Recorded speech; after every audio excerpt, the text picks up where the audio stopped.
ቅድም እኮ አንቺ ስንሄድ አላየሽንም ነበር። ሰኒኛ? አዎ የኔ ሰኒ እስካሁን አልነቃችም አሉ። ቆይ ምን ሆነ ነው? መርዝ ጠጥታ ነው አሉ። ወይኔ እንዴ አታየኝም እንዴ? እኔ ራስኩ እንዴት እያለከለኩኝ እንዳለው አንተ ራስ ቀስ ማለት አትችልም? ቆይ ግን እንዴት ነው የምታየኝ? እንደዚህ ነው ሀና፣ እየቀለድኩ አይደለም። አንቺ እኔን በሌላ አይን ማለት ይሄ ጽናት እንደምትለው አይነት ታየኛለሽ እንዴ? ቱ ምን ነው እንዴ? እኔ እኮ እንደው ስራ ስላገናኘን የስራ ጉዳይ ሆኖብኝ ነው እንጂ እንደውም ለጸብ የምፈልገው አይነት ሰው ነህ አንተ። ባለትዳር ሰው ነህ። ባለትዳር መሆን ደግሞ አንደኛውና ዋነኛው አንተ እንዳልመኝ የሚያደርገኝ ነገር ነው። እሷ ደህና ናት። ራስሽን አታስጨንቂ። ምንም አትሆንም። እሺ ገብተን ማየት እንችላለን። ሮሪ መስማታችን ራሱ በጣም ትልቅ ነገር ነው። ለሱ ምን ይሳነዋል ብለህ ነው? የዋህ አምላክ ማራት። ይልቅ ምሩብ እንዴት ናት? አሁን ነቅታለች። ጽናትና ናሆም እያናገሯት ነው። ድምጽ ምንም ልክ አይመስልም። ሆስፒታል ማታም ነው ናሆም። ምሩ ምን ሆነች? ምን? እሺ የትኛው ሆስፒታል ነው? እሺ በቃ መጣሁ። ቦርሳዬን ልትይዝልኝ ነው? ይኸውልሽ እኔ አሁን ውጪ። እሺ አንቺንም ራሱ ተሸክሜ ባስወጣሽ ደስ ይለኛል። ወይ እሱ እንኳን እኮ አቅም ይጠይቃል። ምን ነው ፈልገኸኝ ነው? እና ስንት ሰዓት ሙሉ ተይዟል ነው እኮ የሚለኝ። ከማን ጋር ነው የምታወሪው? እሺ ለምንድን ነው ታዲያ የፈለከኝ? ጋስትሪክ ላቫጅ እየሰራንላት ሲሆን እንዲሁም ደግሞ አንቲዶት መድኃኒትም ሰጥተናታል። ግን ደግሞ ግላኮኮማስኬሏ ሞዴሬት ነው። እሱ ደግሞ ማይሆን ነገር ሊያደርግ አይገባውም ነበር። ለዚህ ደግሞ ዋጋ ይከፍላታል። ስለማን ነው እያወራ ያለው? ሳየዋለሁ። እኔ ራሷን አጥፍታለች። ምክንያቱም ከእህቷ ጋር በተጋጨችበት ወቅት ከቤት ወጥታ ነበረ። ከቤትም እንደወጣች ወደ ምሩ ጋር ሄዳ ያለውን ነገር ልትነግራትና ልታስረዳት አልቻለችም። ነገር ግን እህቷን እንደዋሸች ስትነግራት ምሩም ልክ አላደረግሽም ሰኒ፣ አንቺ ነሽ ወይስ ምን ሆነሻል ብላ ስጠይቃት እንደውም ማንም ሊረዳኝ አይችልም፣ እኔ ራሴ መወሰን አለብኝ ብላ ነበር ከምሩ ጋር የወጣችው። ታዲያ አሁን ላይ ራሷን እንዳጠፋች ሐኪም ቤት ስልክ ተደውሎላት እህቷ ወደ ሐኪም ቤት አምርተዋል ሁሉም። ሰላም ጤና ይስጥልኝ ክብሯንና ክብሯን የቻናል የቤተሰቦች ሰላማችሁ ብዛ። በዓለም ዳርቻ ያላችሁ ወገኖች በሞላ ጽናት ድራማ እነሆ ዛሬ በጣም ያሳዝናል ማለት ነው። ሰኒ እንግዲህ ራሷን ለማጥፋት ሙከራ አድርጋለች። ግን ደግሞ ሐኪም ቤት ከደረሰች በኋላም ትድናለች የሚል ፍንጭ ሰጥተዋት ነበር። ለእህቷም እነ ቅዱስ ሁሉም ተተራምሰው በድንጋጤ ወደዛ መርተው ነበረ። ነገር ግን ህይወቷ መዳን አልቻለም። ሰኒ ከራኬብ ጋር ተጣልታ ራኬብ እንዴት ትዋሽኛለሽ? ጆከር የውሸት ቤተሰብ ነው ያመጣው ብሎ ማር የሚሉት የሚያሰቃያ ሰውዬ በአይኗ ወስዶ ውጭ ላይ ገንዘብ ሲሰጥ ስላሳያት ሰኒን ደግሞ ከቤት አስወጥታታለች። ታዲያ ሰኒ ትምህርት ወስዳ ራሷ ለውጣ ትመጣለች በማለት ነበር ራኬብ በቁጣ ያስወጣቻት። በጣም ተናዳ ነበረ። ነገር ግን ያተንኮለኛ ባደረገው ነገር ለክብሮምም ራሱ የማይሆን ነገር ነግሮት እሱ ነበረ ዋናው ጠንሳሹ። ክብሮም አሁን ላይ እብድ ሆኗል። ሚናም ደግሞ እንግዲህ ታፍና ከተወሰደች በኋላ ተመልሳ እነጽናት ተጥላ እነጽናት አስገብተዋት የሆነችውን ነገር ደግሞ ሰኒ እንዳገተቻ ስትነግራቸው ማንም ሊያምናት አልቻለም። ሁሉም አላመኗትም ነበረ። ነገር ግን ሰኒ ሰውየው ስላስገደዳትና ደግሞም ስለሰማች ስለመሰላት ነገሮችን ለመደበቅ ለሰውየውም ተባብረው ነበረ። ግን ሚናን ልታሰቃያት አልነበረም። ታዲያ ሚና ምልጣ ወደ ቤት ስትመጣ ከበር ላይም የሆነ ሰው አፍኖ ወስዷት ነበር። መልሰው ደግሞ ለቀዋት ወደ ቤት ልትመለስ ችላለች። ኪራም እንግዲህ በስራ ተጠምዶ እንደገና ደግሞ ከጸሐፊው ከሀና ጋር ያደረገው ስብሰባ ላይ ጥሩ ውጤት ስላስገኘ ለሀናም ሽልማት ሊያበረክትላትና የራት ግብዣ ሊያደርግላት ወደ ምግብ ቤትም ሆነ ወደ መዝናኛ ቦታ ይዘዋቸው ተያይዘው ሁሉም ለመሄድ ወስነው ነበረ። ታዲያ ጽናትንም ይዘዋት ሊወጡ ስልክ ደጋግመው ቢደውሉ ጽናት መኪ ከሚባል ሰውዬ ጋር እያወራች ስልኳ ቀኑን ሙሉ ተይዞ ነበረ። ሚናም ራሱ ልታናግራት ስትሞክር ሰኒ እኮ ናት ያገተች፣ ነገር ግን ክብሮም ራሱ እጁ ሳይኖርበት አይቀርም ስለሆነው ነገር ሊጠይቀኝ አልቻለም። አንቺ ራስሽ በገዛ ምላስሽ ነው የታገትሽው በማለት ነበር የመለሰላት።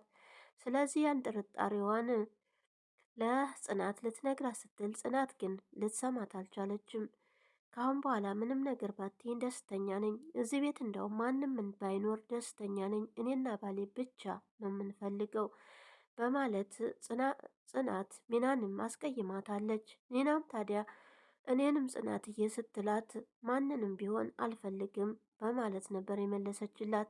ታዲያ ከዛውም ስልክ ሲጠራ መኪ እኮ ነው ስትላት ገላምጣት ነበረ ስልኩን አንስታ ወደ ውስጥ የገባችው። ከዛም በኋላ ከሱ ጋር ስታወራ ኪራ ደጋግሞ ቢደውልላትም ልታነሳ አልቻለችም። እየሰካች ከሚኪ ከሚባለው ጋራ እያወራች ነበረ። ከዛም በጣም ደጋግሞ ደውሎላት ነበር ያነሳችሁ። እሱንም ታዲያ እራት እንደሚጋብዛት ሲነግራት ምናልባት ስራ በዝቶበት ሊረሳውም ይችላል። ስለዚህ ከሰው በላይ በልጠሽ እንድትታየ በደንብ ተዘጋጅ በማለትም ነግሯት ነበረ። እሷም ግን ነገሮቹን ችላ ብላ ቤት ውስጥ ነበረች። ክብሮም የሰኒን ነገር ሲሰማ በጣም ተናዶ ወደ ቤት መጥቶ ሶፋውን ሁሉ እየገለባበጠው ነበረ። እሷም ታዲያ ምን ሆነ ነው ብላ ጽናት ስትጠይቀው ሰኒ አደጋ እንደደረሰባትና ሆስፒታል እንደገባች እሱም ደግሞ ማዛ መቋቋም ስላቃተው ወደ ቤት እንደመጣ ይነግራታል። ይሄ ማር የሚሉትንም ሰውዬ አግኝቶ እገልሃለሁ በማለት አንተን ይህን ሁሉ ነገር ሰኒ ራሷ ላይ እንድትወስን ያደረግካት በማለት ሲያስፈራራው ምንም ሳይመስለው ያ ከንቱና ክፉ ሰውዬ እኔ ማን እንደሆንኩ አላወከኝም፣ አንተን ራሱ እኔ ማደርግህን አውቃለሁ በማለት ጭራሽ እሱ ላይም ዝቶበታል። ጆከርም እንግዲህ ሰኒን ሲፈልግ ከቆየ በኋላ መጨረሻ ላይ ክብሮምና ማር የሚሉት ሲጨቃጨቁ ስለሰማቸው ሲጠይቅም የት እንዳለች አላውቅም በማለት ክብሮም መልሶለታል። ታዲያ እኔ ሁለታችሁን ግን አልለቃችሁም፣ ነገር ግን አሁን ያለችበትን እደርስበታለሁ ፈልጌም ቢሆን ብሎ ጆከር ፍለጋውን ቀጥሏል። ታዲያ ለራኬብም ቀደም ብሎ ሰኒ ከቤት መውጣቷን ሲሰማ ለራኬብ እውነታውን ሊነግራት ሊያስረዳት ሲሞክር በጭራሽ ልታምነው አልቻለችም። ማሬም ማለት ለክብሮም የነገረው ወጥመድ ውስጥ እንዳስገባትና የውሸትን ቤተሰብ አምጥቶ ለራኬብ አስመስሎ እንዳስተዋወቀ ነበረ ለክብሮም የነገረው። ክብሮምም ታዲያ በዚህ ተባባሪ ሆኖ የስንን ህይወት እንግዲህ እስከ ወዲያኛው ላያገኛት ተሰናብታለታለች። ታዲያ ሰኒ አሁን በአሁን ሰው ገድያለሁኝ በማለት ነበረ ለሙሩ የነገረቻት። ሙሩም ደግሞ የሰኒን ሐኪም ቤት መግባት ስትሰማ ራሷን ስታ ወደ ሐኪም ቤት እሷም ሄዳለች። ሁለቱም በሐኪም ቤት ውስጥ ነበሩ።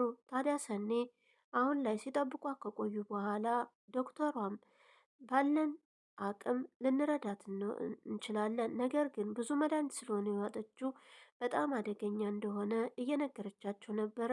ከትንሽም በኋላ ትንሽ እስትንፋሽ እንዳላትምና እንደምትድን ነግረዋቸው ነበረ።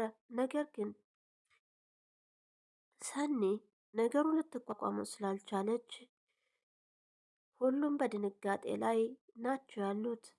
ቅዱስም ቢሆን ራኬብን እያበረታታት ትድናለች፣ ምንም አትሆንም በማለት ነገር ግን ቀደም ብሎም ለራኬብ የሰኒን ጉዳይ ሰሞኑን ልክ አይደለችም፣ ልትረጃት ይገባሻል፣ ከቤት ልታስወጫት አይገባም በማለት ነበረ እየመከራት የነበረው። ታዲያ ሰኒ ራኬብም ትምህርት ወስዳ ትመለሳለች ብላ እንጂ ባቷ ላይ ጨክና አልነበር የሚያወጣቻት። ታዲያ ነገሩን ሁሉ ብጥብጥ ብሎ ተተረማምሰዋል። ተንኮለኛው ቤቱን አሁን ላይ በአንድ እግሩ አቁሞታል፣ ተሳክቶለታል። ስፒድ እንግዲህ በላከው መሰረት ነገሮቹን ሁሉንም ነገር እቅዱ ውስጥ አስገብቷል። የራኬብን ቤት ለመውረስ ባደረገው ጥረትም እንግዲህ ምን እንደሚያገኝ ባይታወቅም አሁን ላይ ሰኒ በሞትና በመዳን መካከል ናት ያለችው። ነገር ግን የምትድን አይመስልም። ግን ደግሞ ከጨዋታው ውጭ መሆን የለባትም ሰኒ፣ መዳንም አለባት እንደኔ አስተያየት። ታዲያ እንግዲህ ሚናም ክብሮምን እየተከተለች ለማረጋጋት ብትሞክርም ክብሮን ግን በንዴት ውስጥ ስለነበረ ከሚና ጋር ከባድ ጥል ውስጥ ገብተዋል። አንገቷንም እስከ ማነቅ ድረስ ደርሷል። ሚናም ታዲያ በጣም እያለቀሰች ለምንድን ነው ሰው ሁሉ እኔን የሚጠላኝ? ሁሉ ነገር ሁሉ ችግራቸውን በእኔ ነው የሚወጡት በማለት በማሐዘንና በለቅሶ ውስጥ ነበረች። ክብሮም ስለተናደደ ይሄ ሁሉ ነገር የመጣው ባንቺ ነው በማለትም ሚናን በጣም ተናግሯታል። ታዲያ ጆከር ሳይሆን ያንኛው ማህር የሚሉት ሰውዬ ነው። እንዴት ልታምነው ቻልክና እዚህ ውስጥ ገባህ? በማለትም ተናግረዋለች። አሁን ላይ አንተ ሰውን ስትመክርና አገናዛቢ ሰው ትመስለኝ ነበረ። ይህን ነገር ታደርገዋለህ ብዬ አላሰብኩም ነበረ። ከዛ ጋር ሆነህ ሰኒን እና ጆከርን ለማለያ ስትል ሰኒ ምን ችግር ውስጥ እንዳለ ሳታጣራ ነው ወይ ይህን ነገር የፈጸምከው? በማለት ተናግረዋለች። ታዲያ ሰኒ ከቤት የምትወጣ አልመሰለኝም ነበር። ጆከርን እና ሰኒን እንዲተዋት ለማድረግ ያክል ነበረ። ራኬብ እንድታውቅ ነበር እኔ የውሸት ቤተሰብ አምጥቶ ለራኬብ ስላሳያት ያንን ሲነግረኝ በጣም ተናድጄ ነው ያደረግኩት። አሁን ላይ እኔ ምንም ነገር ጥፋት አላጠፋሁም፣ ሰኒም ማጣት አልፈልግም፣ ዝም በይ በማለት ታዲያ ሚናንም አንገቷን ሴት ያደርጋታል። ሚናም እያለቀሰች ሁላችሁም እኔ ላይ ነው ሁላችሁን የምትወጡት፣ እኔም እኮ ሰው ነኝ፣ ይከፋኛል፣ ይሰማኛል፣ ለምንድን ነው እንደዚህ የምታደርጉኝ? በማለት ነበር ያለቀሰችው። ነገር ግን ሚናም ትልቅ ጥፋት አለባት። መጀመሪያውን እስፊት ሲያስፈራራት ካርታውን ተመስጠት ለሰኒ ወደ እነ ኪራ ጋር ይዛው ብትሄድ የተሻለ አማራጭ ነበረ። ሰኒ አሁን ላይ በእሷ ሰበብ ነው ሆስፒታልም የገባችውና እንግዲህ ኪራም ከትልቅ ድርጅት ጋር ስለተቀላቀሉ በጣም ተደስቶ ለዚህ ስራዋማ ትልቅ ነገር ነው የሚገባት በማለት ነበረ። እሷም ታዲያ ቶሎ እንውጣ ትላለች ሀና። አንቺማ በዚያ አያያዝሽ እኮ ቀይ ካርድ እንዳይጻፍልሽ በማለት ሄኖክም ነይ ቡና ነው የምጋብዝሽ ሲላት ኪራ ምሳ እንደሚጋብዛቸው ለዚህ ደስታቸውም ይነግራቸዋል። ኪያም ታዲያ ወንድሜ በጣም ደስ ነው ያለኝ እውነት በማሸነፋችን በማለት በደስታ ገልጻለታለች። ታዲያ ሀና የዚህን ያክል ትልቁም ነገር ትሰራለች ብዬ አልጠበቅኳትም ነበረ በማለት ለእህቱም ይነግራታል። እሷ ስለምትንቀለቀል እንጂ ደግሞ ጎበዝ ሰራተኛ እንደሆነች ኪያም ትናገራለች። ታዲያ እራት ግብዣው ላይ ምሳ ግብዣው ላይም ጽናትን እንጥራት ወይ ሲላት ከሀና ጋር ስለማትስማማ የሀናን ሞራል መንካት ነው። ስለዚህ እናንተ ለብቻችሁ እራት ብትጋብዛት ይሻላል በማለት ሀሳብ ታቀርብለታለች። ሀናም ደግሞ አርፋ ስለማትቀመጥ ከዛን ሌላ ችግር ይፈጠራል፣ ደስታ እናከብራለን ብለን ሌላ ችግር ውስጥ እንዳንገባ በማለት ሀሳቧን ትሰጠዋለች። ትክክል ነሽ በማለትም በቃ እራት ንጋብዛትና እንደውም ለብቻችን እንሆናለን በማለት ስልኩን አንስቶ ለመደወልም ለጽናት ይደውልላት። ታዲያ ሲደውልላትም ስልክ አታነሳም ነበረ ጽናት። ከጋሽ ጋር እያወራች ነው በማለት እሱም ስልኩን ዘግቶ ወደ ስራው ይሄዳል። ታዲያ የሰኒ እህት ራኬብና ቅዱስም ወደነ ሚና ጋር መጥተው ምናልባት እዚህ ትሆናለች በማለት ነበር የመጡት እነ ጽናት ጋር። ሲመጡ ግን ሚና የሆነውን ነገር ስትነግራቸው ማመን ያቅታቸዋል። ምን እየተካሄደ ነው? ነገር ግን ታዲያ ቤትም እንዳልመጣች ሚና ስትናገር ክብሮም ይመጣል። ክብሮም ሲመጣ ሰኒት ሄዳ ነው በማለት እንግዲህ እኛ እዚህ መስላን ነበረ፣ እዚህ ከሌለች ደግሞ ጥገቧ ሲበርድላት ትመለሳለች በማለት ራኬብም ትናገራለች። ታዲያ ምን ሆና ነው የወጣችሁ ብሎ ክብሮም ሲጠይቅ አለመግባባት ተፈጥሮ ነው በማለት ቅዱስም ይመልሳል። ሚና ግን እኔ አይመስለኝም በቤት ያለው ሰውዬ ነው የሆነ ችግር ሳያደርስባት አይቀርም እየተጨናነቀ የነበር ሰሞኑንም በማለት ስትነግራቸው እሱ አይደለም ባክሽ ይሄ ጆከር የሚባለው ባሏ ነው ችግር ውስጥ የከተታት ባሏ ያገባት በማለት ክብሮም ያግዘዋል ሰውየው። ቅዱስም ታዲያ ምንድነው ነገሩ ብሎ ሲጠይቅም መርሱም ጥሩ ሰው ነው ጆከር የሚባለው ሰውዬ ነው ባል ተብዬው በሰኒ ህይወት የሚጫወተው በማለት ይህ መርሱማ የሚባል ሰውዬ ሁሉንም ነገር ለክብሮም በጥሩ ጎን ሆኖ ስለነገረው አሁን ላይ ለሱ እያገዘው ነበር። ታዲያ ስለ መርሱም በደንብ ታውቃለህ ወይ ብላ የሰኒ መስ ስትጠይቀው እቤት መጥቼ ነበረ ጆከር እንዴት እንዳደረገው እሱ ግን በእርጋታ ነው ያነጋገረኝ፣ የውሃና ጥሩ ሰው ተግባቢ ነው በማለት እኔ ግን አይመስለኝም ያጨበሬ ነው ሰኒን እንደዚህ የሚያደርጋት በማለት ሚናም ብትናገር ሊያዳምጣት አልቻለም። ቅዱስ ታዲያ ምን ያህል ብታውቀው ነው ስለሱ ጥሩነት የምታወራው? ተግባብታችኋል ማለት ነው በማለት ለክብሮም ሚናም ታዲያ የሚሰማት አጣች እንጂ ያጨበሬ እኔን እንዴት እንዳሰቃየኝ እኔ ነኝ የማውቀው፣ በሰኒ ህይወትም እሱ ሰውዬ ነው መጥፎ በማለት ብትነግራቸውም ክብሮም ግን ለሰውየው እያገዘ ነበረ። ወዲያው ስልክ ተደወለ። ታዲያ ራኬብ ስታነሳው ከሆስፒታል እንደሆነ እና እህቷ እንደሆነች ስትናገር ሰኒ ሐኪም ቤት እንደሆነች ይነግሯታል። ራኬብን በጣም በመደንገጥ ተቤት ተነስተው ይወጣሉ ሁሉም። ታዲያ ሁሉም ተሯሩጠው ለዛ ነበረ ራኬብ ወይኔ እህቴ ብላ ተነስታ ስትወጣ ሁሉም ተከትለው ይወጣሉ።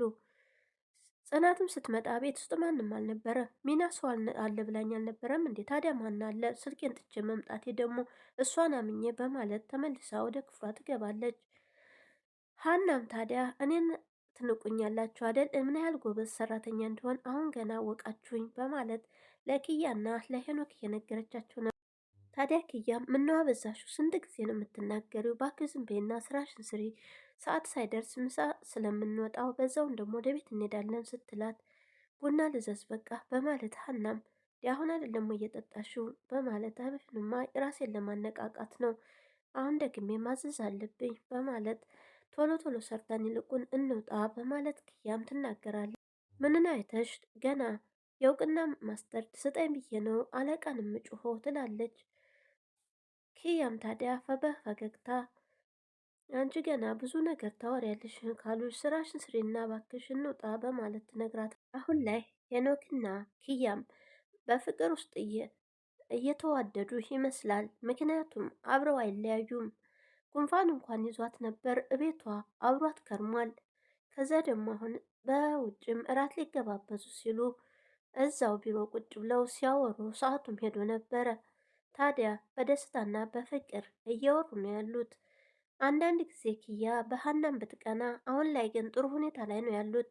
ሀና ነገሩ ስለገባት አሁን ላይ ከሁለቱም ጋር ተስማምታ እየሰራች ሚናና ታዲያ ክብሮም አንቺ ሄደሽ ወሬ ባሰሚ ኖሮ ያ ሁሉ ነገር አይፈጠርም ነበረ፣ እኔም ይሄን ነገር ባላደረግኩት በማለት ነበር ሲናገር የነበረው። አሁን ላይ በጸጸት ውስጥ ሆኖ ታዲያ በአንቺ ምክንያት ነው ሁሉ ነገር የሆነው ሲላት፣ እኔ ምን ላድርግ እኔ ክፉ አስቤ አልነበረም የሄድኩት። ታዲያ አሁን ላይ ለምንድን ነው ሁላችሁም እየተነሳችሁ እኔ ላይ የምጨፍሩት? በማለት ሁለቱ ታዲያ በጣም ይነጋገራሉ። ሚናም ይሄ ሁሉ ተጠያቂዋ የሰኒ እዚህ ለመድረስ አንተነ ስንት ለፍተ የገነ ያተካከለችውን ቤት አንተነ ያፈረስክባት መተ በማለት ትናገረዋለች። ታዲያ እሱም እኔ እንዳደረግኩት ማንም ሰው ማወቅ የለበትም፣ አፍሽን ዝጊ አለዛ እገልሻለሁ ብሎ እንቅ ያረጋታል። ፈላጊ የላትም ወይም ጠያቂ የላትም ብላችሁ ነው አደለ ሁላችሁም እየተነሳችሁ የምትጨፍሩብኝ በማለት ሚናም እያለቀሰ ትናገራለች። ወዲያውም ታዲያ ጉሮሯን ቀርጎ ጸጥ በይ ማንም ሰው መስማት የለበትም በማለት እያስፈራራት፣ ሰኒም እንግዲህ ዶክተሯ እያገላበጠች ብትመር ብታያትም ልትንቀሳቀስ አልቻለችም። ወደዛም ብትላት ወደዚህ ሰኒ እንግዲህ መቋቋም አልቻለችም። ታዲያ ዶክተሯ የምትይዘው የምትጨብጠው አታ ከወደዛና ወደዚህ ስትሯሯጥ እህቷም ራኬብም በጣም ትደነግጣለች። ሁሉም ተደናግጠው እንግዲህ ቆሞ ነው ቪዲዮ ያለቀው። ሰኒ በህይወት ትተርፍ ይሆን? ቀጣይ አብረን እናያለን። ክብሮንስ ምን ያደርግ ይሆን? ያሰውዬ ሰኒ ብትሞት ምን ይጠቀማል? ነገር ግን አሁን ላይ ያሰበውና ያቀደው የተሳካለት ይመስላል። እሱ ዘና ብሎ ነበር ሲናገር የነበረው። ሚናስ ለብቻዋ በነጽናት ቤት ውስጥ ሆና እያለቀሰች ነበረ። ሁሉም ሰው እኔ ላይ ነው የሚፈነጭብኝ፣ ችግሩንም የሚወጣብኝ እኔ ላይ ነው፣ ልሃቸውን የሚወጡብኝ እኔ ላይ ነው በማለት ስቅስቅ ብላ እያለቀሰች ነበረ። ታዲያ ቪዲዮ እዚህ ላይ አውቅተዋል። ቀጣይ ምን ይፈጠራል? ላይክ፣ ሰብስክራይብ፣ ሼር በማድረግ አበረታቱኝ እያልኩኝ ቀጣይ አብረን እናያለን። የሰኒ ጉዳይ ግን በጣም ያሳዝናል በእውነት። ከማንኛውም መልካም ቆይታ ይሁንላችሁ። በያላችሁበት ሰላም ሁኑልኝ። ባይ